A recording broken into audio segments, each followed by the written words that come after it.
구독과 좋아요 정말 감사합니다. KF-21 전투기는 최근 161차 비행시험을 성공적으로 마치며 세계 각국의 주목을 받고 있습니다. 이와 같은 기술 발전에 힘입어 필리핀 국방부가 KF-21 전투기의 도입을 결정할 것이라는 보도가 나오고 있습니다.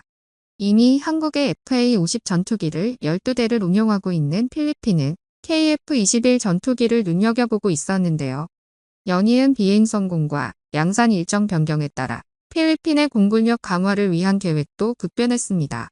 현지 일부 매체에서 필리핀 공군이 KF-21 전투기의 안정적인 일정 진행 상황에 대해 수차례 고민한 끝에 결국 KF-21 도입을 결정했다는 보도가 나왔습니다. 하지만 필리핀 매체 마닐라투데이는 확정이 아니라 필리핀 정부가 한국 KF-21 전투기 도입을 고려 중이라고 전하고 있는데요. 필리핀 관련 국방 관계자는 KF-21 도입의 필요성에 대해 강조하며 한국과의 협력을 추진하고 있다고 밝혔습니다.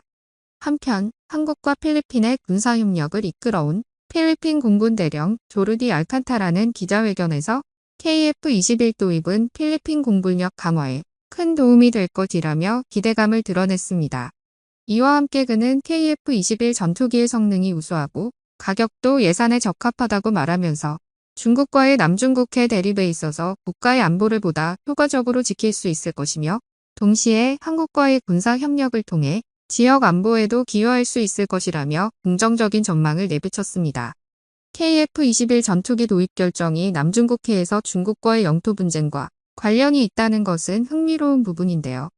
중국이 남중국해에서 영토와 자원을 확장하려는 움직임에 대응하기 위해 필리핀은 공군력을 강화할 필요가 있기 때문입니다. 남중국해에서 중국은 주변 국가들과의 갈등을 빚고 있으며 필리핀 역시 이로 인해 분노를 느끼고 있는데요. 남중국해 갈등은 여러 국가들 간의 영토 및 경제권을 둘러싼 복잡한 문제입니다. 중국, 필리핀, 베트남, 말레이시아, 브루나이, 대만 등 여러 국가들이 이 지역의 섬, 암초 등 주변 해역에 대한 주권을 주장하고 있습니다. 이 지역은 전략적 위치와 함께 석유, 천연가스 등 풍부한 자원이 존재하기 때문에 경쟁이 치열하게 이루어지고 있습니다. 그래서 이 지역을 축복받은 땅인 동시에 탐욕에 물든 땅이라고 부르기도 하지요. 아무튼 필리핀 정부는 이러한 갈등 상황에서 단호한 태도로 자국의 영토를 지키려고 애쓰고 있습니다. 중국은 1947년부터 남중국해 대부분을 중국의 영토로 주장하는 남해 고단선 주장을 해왔습니다. 이로 인해 필리핀, 베트남, 말레이시아, 브루나이, 대만 등 여러 이웃 국가들과의 갈등이 발생하고 있죠. 2012년에는 중국과 필리핀 양국 해군이 스카보루쇼 남초 주변에서 대치를 벌였는데요. 이 암초 주변의 섬은 양국 간의 주권 분쟁이 집중되는 지역 중 하나입니다.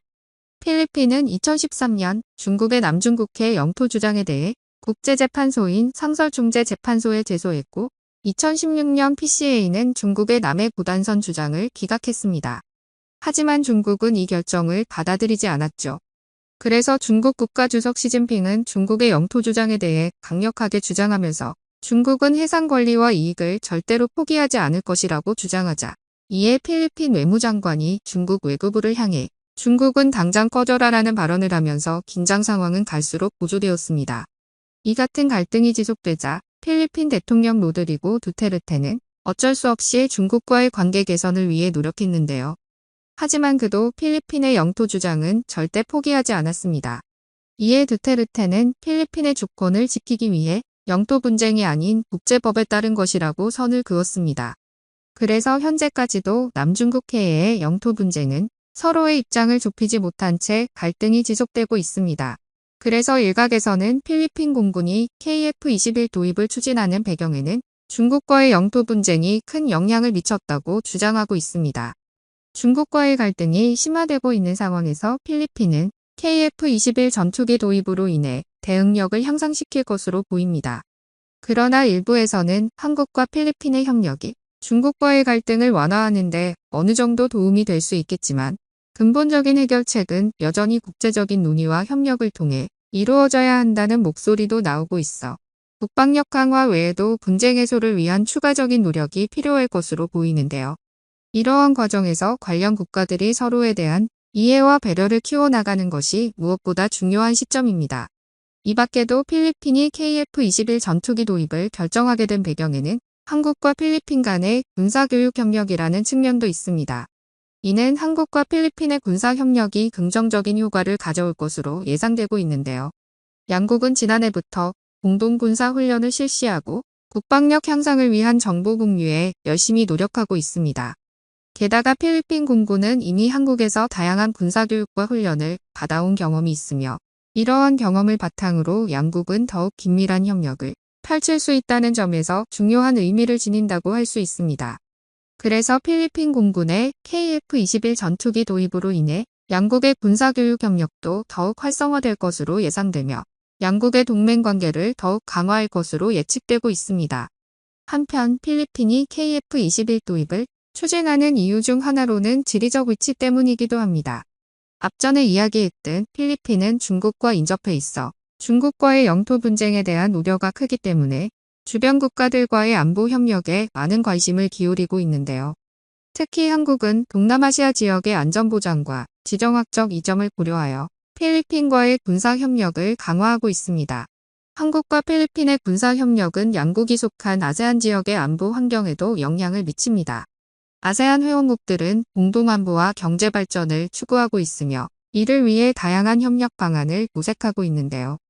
필리핀이 KF-21 전투기를 도입함으로써 한국과의 군사협력이 더욱 강화되면 이는 아세안 전체의 안보 환경 개선에도 긍정적인 영향을 끼칠 것으로 기대됩니다. 그리고 이러한 군사협력은 양국 간의 경제협력에도 도움이 됩니다. 한국은 필리핀의 방산산업 발전을 지원하고 필리핀도 한국의 방산 무기 수출을 받아들이는 상호 유익한 협력을 펼칠 수 있습니다. 이를 통해 양국은 기존의 경제협력 외에도 새로운 협력 영역을 발굴하고 양국 경제 발전에 기여할 수 있는 기회를 창출할 수 있게 될 텐데요. 한국의 방위산업은 이를 통해 세계 시장에서 더욱 주목받는 국가가 될 것이라는 전망이 나옵니다. 이처럼 한국의 방위산업과 KF-21 전투기의 기술력은 이미 세계적으로 인정받고 있습니다. 이전에 언급했듯이 이 전투기는 4.5세대 전투기로 분류되며 뛰어난 전자전 능력과 다양한 무기체계를 갖추고 있습니다. 이러한 기능 덕분에 KF-21은 전투 상황에서 적의 전자전술을 방해하고 공중 지원 및 잠재적인 위협에 대응할 수 있을 것입니다. 이를 위해 필리핀 공군이 KF-21 전투기를 도입하는 것은 양국 간의 긴밀한 협력과 미래 전략적 파트너십을 강화하는 발판이 될 것으로 전망됩니다. 또한 이를 통해 한국과 필리핀은 더욱 견고한 관계를 구축하며 국제사회에서의 입지를 더욱 강화해 나갈 것으로 기대됩니다. 이러한 발전은 양국뿐만 아니라 아세안 지역과 전 세계의 안정과 번영에도 큰 도움이 될 것입니다. 여러분의 생각은 어떠신가요? 댓글로 남겨주세요. 오늘 영상은 여기까지입니다. 끝까지 시청해 주셔서 감사합니다.